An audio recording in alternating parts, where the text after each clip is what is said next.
Hi guys আসসালামু আলাইকুম। আজি আপোনালোকৰ ওচৰত এটা মই মিনি ব্লগ লৈ আহিছোঁ।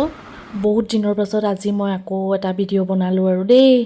আৰু পিছে এইফালে ইমান গৰম পৰিছে। হাজবেণ্ডে এইফালে মাছ লৈ আহিলে, মই এয়া মাছখিনি ধুই ৰাখিছোঁ আৰু এইফালে মাছটো মই বনাই আছোঁ। আৰু মোৰ ফ্ৰেণ্ডসকল আপোনালোকে চবেই ভালে আছেনে? আশা কৰিছোঁ চবেই ভালে থাকক, সুস্থ থাকক। ময়ো পিছে ভালে আছোঁ।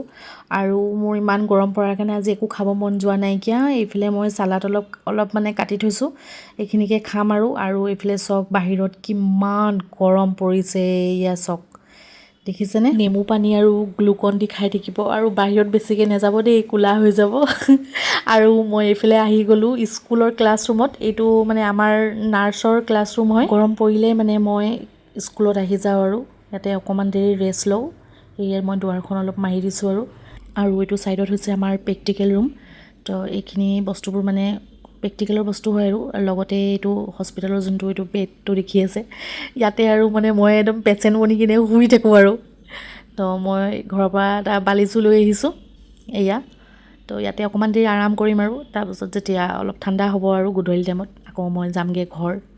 এয়া শুই গ'লোঁ আৰু মই দেই। পিছে মোৰ সদায় আৰু দুপৰীয়া হোৱা হেবিট নাইকিয়া বাৰু। কেতিয়াবাহে মানে খুব গাটো অলপ বেয়া লাগিলে তেতিয়াহে আহি কিনে ইয়াত মই শুওঁ আৰু নহ'লে আৰু এনেই বহি থাকোঁ আৰু হাজবেণ্ডৰ লগত কথা পাতি থাকোঁ। তো ভিডিঅ'টো ইয়াতে শেষ কৰিছোঁ আৰু আজিৰ কাৰণে। আকৌ নেক্সট এটা ভিডিঅ'ত লগ পাম। এতিয়া অকণ দেৰি মই আৰাম কৰোঁ। আৰু যদি ভিডিঅ'টো চাই ভাল লাগিলে তেনেহ'লে জানে আৰু কি কৰিব লাগে, এটা লাইক কৰিব, কমেণ্ট কৰি জনাব আৰু মোৰ চেনেলটো ছাবস্ক্ৰাইব কৰি ল'ব। Bye bye.